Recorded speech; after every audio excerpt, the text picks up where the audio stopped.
ప్రియమిత్రులకు నమస్తే అండి. ఎలా ఉన్నారు? అందరూ బాగుండాలి. అందులో మనం ఉండాలని కోరుకుందామండి. అయితే ఈరోజు టాపిక్ చాలా బాధాకరమైన టాపిక్ అండి. ఇది చాలా సార్లు నేను టచ్ చేశాను. చాలా సార్లు వీడియో చేశాం. అయినా మళ్ళా చేయాలనిపించింది. ఈ మధ్య పేపర్‌లో వార్తలు చూస్తే 8 సంవత్సరాల బాలుడు అతి దారుణంగా చనిపోయాడండి. వీధి కుక్కలు అటాక్ చేసినందువల్ల వాటి దాడిలో.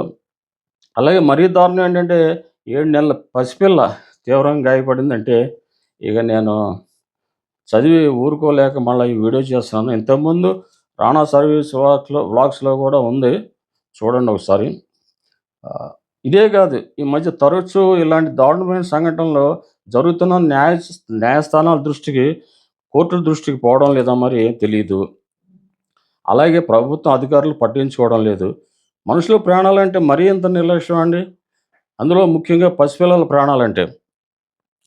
వీధి కుక్కలకి లీగల్ ప్రొటెక్షన్ ఇచ్చిన న్యాయస్థానాలు ఆ రూల్స్‌ని స్ట్రిక్ట్‌గా పాటిస్తున్న అధికారులు, ప్రభుత్వానికి పసిపిల్లల ప్రాణాలు తరచుగా వీధి వీధి కుక్కల దాడిలో పోతుంటే మరి కనపడతలేదా ఏంటో అర్థం కావట్లేదండి. ఈ వీధి కుక్కల బెడద వలన ప్రజలు పడుతున్న బాధల గురించి అనేక సార్లు వీడియోల ద్వారా మా సేవ్ ఎ లైఫ్ సంస్థ అంటే Rana service vlogs YouTube channel ద్వారా చర్చించడం, మీ దృష్టికి తీసుకురావడం జరిగిందండి. అలాగే సంబంధిత అధికారుల దృష్టికి కూడా చాలాసార్లు తీసుకెళ్ళాం. వారు వీధి కుక్కలకి లీగల్ ప్రొటెక్షన్ ఉందండి. వాటికి anti rabies, birth control injections తప్ప ఇంకేం చేయలేమండి అని చేతులెత్తేశారు. మరి అలాగైతే ఇలా రెగ్యులర్‌గా ప్రాణాలు పోతూనే ఉన్నాయి కదండీ! అలా అని ఊరుకోకుండా ప్రజలు వాటి నుండి తప్పించుకోవడానికి మా సంస్థ కొన్ని జాగ్రత్తలు కూడా చెప్పింది వీడియోలో. కానీ ఇవి తాత్కాలిక ఉపశమనమే తప్ప శాశ్వత పరిష్కారం కాదండి. ఎంతమంది పాటిస్తారు? బస్తీల్లోను, స్లమ్ ఏరియాలోను మనం చెప్పే జాగ్రత్తలు మామూలు మనమే పాటించట్లేదు. వాళ్ళు పాటిస్తారా? అందులో వాళ్ళు ఎక్కువ దీంట్లో ఎక్స్‌పోజ్ అవుతున్నారండి వీధి కుక్కలకి. అయితే న్యాయస్థానాలు ఏకపక్ష నిర్ణయం తీసుకోవడం వలన, అధికారుల అలసత్వం వల్ల, ప్రభుత్వం పట్టించుకోకపోవడం వల్ల కారణాలు ఏవైనా అనుకోండి, వీధి కుక్కలు ఆగడం ఎక్కువైపోయి అమాయక పసిపిల్లల ప్రాణాలు బలైపోతున్నాయండి రెగ్యులర్‌గా. అంటే ఆహారం, నీరు ఈ వాటికి లేకపోవటం వల్ల అగ్రెసివ్‌గా అని చెప్తున్నారు. కానీ ఇచ్చినా కూడా కొన్ని పిచ్చి కుక్కలు ఉండొచ్చు. Mad dogs. ఇలాగా అనేక కారణాలు. అందులో బస్తీల్లో పసిపిల్లలు పరిగెట్టడం అది చేస్తుంటారు. వాటికి ఆటలాగా ఉంటుందన్నమాట కరుస్తుంటే. అందులో ఇంకోటేంటంటే వీటికి నాన్ వెజ్ అలవాటు చేస్తారండి కొంతమంది. నాన్ వెజ్‌కి అలవాటైన కుక్కలు ఈ నాన్ వెజ్ దొరకకపోతే, మాంసాహారం దొరకకపోతే పిల్లల్ని పీక్కు తింటున్నాయండి ఈ మధ్య. మరీ హృదయ విదారకమైన సంఘటనలన్నమాట. పిల్లలనేంటి, ముసలోళ్ళనేంటి పీక్కు తింటాయి. ఇది మెయిన్ కారణం వాటికి మాంసాహారం దొరకకపోవడం వల్ల. మరి ఇవన్నీ కూడా అధికారులు, ప్రభుత్వం పట్టించుకోవాలి కదా! న్యాయస్థానం కూడా వీటి గురించి, మనుషుల ప్రాణాల గురించి కూడా ప్రొటెక్షన్ ఇవ్వాలి కదా!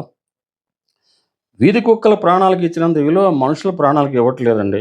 ఇది చాలా దారుణమైన పరిస్థితి కదా! పసిపిల్లల ప్రాణాలు చాలా దారుణంగా పోతుంటే అందరం విచారం వ్యక్తం చేయటం తప్ప ఈ సమస్యకి శాశ్వత పరిష్కారం చూడలేకపోతున్నారు.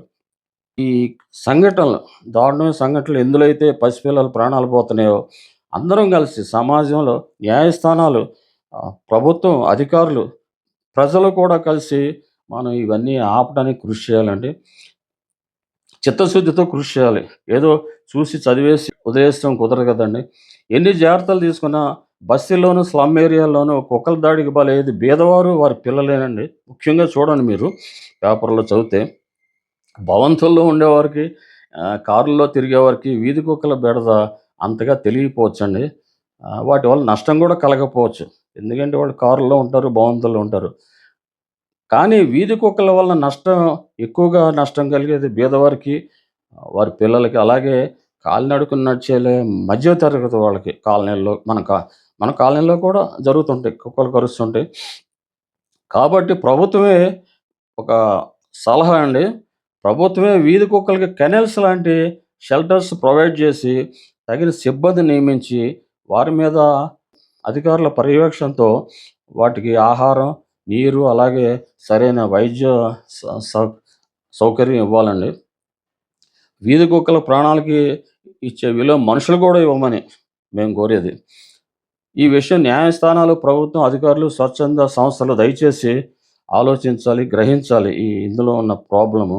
ముఖ్యంగా వీధి కుక్కల బారి నుంచి అమాయక పసిపిల్లలను, ప్రాణాలను కాపాడాలండి. తద్వారా ఆ తల్లిదండ్రులకి కడుపు కోత మనం అర్థం చేసుకోవాలి. వాడికి కడుపు కోత లేకుండా చూడాలి. వారు మనలాంటి మనుషులే అని అందరూ ఆలోచించాలి. ఇప్పుడు వాళ్ళు బీదవాళ్ళైతే మాత్రం వాళ్ళ ప్రాణాలు పోతే మనకేముందిలే అనుకోకూడదు కదా! అందరం కలిసి సమాజంలో అందరం కలిసి ఆలోచించాలి. దీని మీద మనం అందరం కూడా దయచేసి ఆలోచించి సరైన పరిష్కారం చూడాలండి. అప్పుడు అలా లేకపోతే అప్పటి వరకు ఈ మారణకాండ జరుగుతూనే ఉంటుందండి. ముఖ్యంగా ఏదైనా సమస్య వచ్చినప్పుడు మనం ఏం చేస్తామంటే సానుభూతి చూపిస్తాం. అయ్యో పాపం అంటాం. అది కాదండి. సానుభూతి కాదు కావాల్సింది. మనం చూపించాల్సింది సమస్యకి శాశ్వత పరిష్కారం. అది మన కర్తవ్యం. లేకపోతే జరుగుతూనే ఉంటాయి. ఇలా జరుగుతూనే ఉంటాయి. ఈరోజు వాళ్ళ పిల్లలు అవ్వచ్చు, తర్వాత మన పిల్లలు అవ్వచ్చు. ఇలాగ ఎవరికి వాళ్ళకి ప్రాబ్లమ్ అవుతూనే ఉంటది కదా! అయితే కుక్కల్ని కొట్టమని, చంపమని మన ఉద్దేశ్యం కాదండి. వాటికి ప్రభుత్వమే ప్రొవైడ్ చేయాలి. కెనాల్స్ లాంటివి ఎంతో ప్రభుత్వ స్థలాలు ఎన్నో ఉన్నాయి. ఏవండీ కోట్లు, వందల కోట్లు ఖర్చు పెడుతున్నారు. పోతున్నాయి. అవినీతి ద్వారా ఎన్నో వందల కోట్లు పోతున్నాయి. మరి కుక్కలకి సరైన కెనాల్స్ ప్రొవైడ్ చేసి వాటికి ఆహారం, నీరు, వైద్య సౌకర్యం ప్రభుత్వం ఇస్తే, స్వచ్ఛంద సంస్థల సహకారం తీసుకొని ఇస్తే మరి ప్రజలకి బాధలు ఉండవు కదండీ! ఆలోచించాలి. ఈ విషయాలన్నీ 10 మందికి తెలియాలంటే ఈ వీడియో మీరు లైక్ చేసి, షేర్ చేసి దయచేసి నా నా రాణా టాక్స్ ఈ మధ్య కొత్తగా ఈ డే టు డే ప్రాబ్లమ్స్‌కి ఇది స్టార్ట్ చేశానండి. రాణా టాక్స్‌కి సబ్స్క్రైబ్ చేసి నన్ను, నా కార్యక్రమాలను ప్రోత్సహిస్తారని ఆశిస్తున్నాను. ఈ రాణా టాక్స్ అనేదేంటంటే family affairs, day to day current problems, family problems, ఈ డే టు డే వార్తలన్నమాట. ఇదొక రచ్చబండ కార్యక్రమం లాంటిది. కాబట్టి దయచేసి మీరు సబ్స్క్రైబ్ చేసి చూడండి. నా కార్యక్రమాలు చూడండి. ఈ విషయాలన్నీ కూడా ప్రజలకు ఉపయోగపడే మరో మంచి వీడియోతో మిమ్మల్ని కలుస్తాను. అంతవరకు సెలవు. నమస్తే అండి.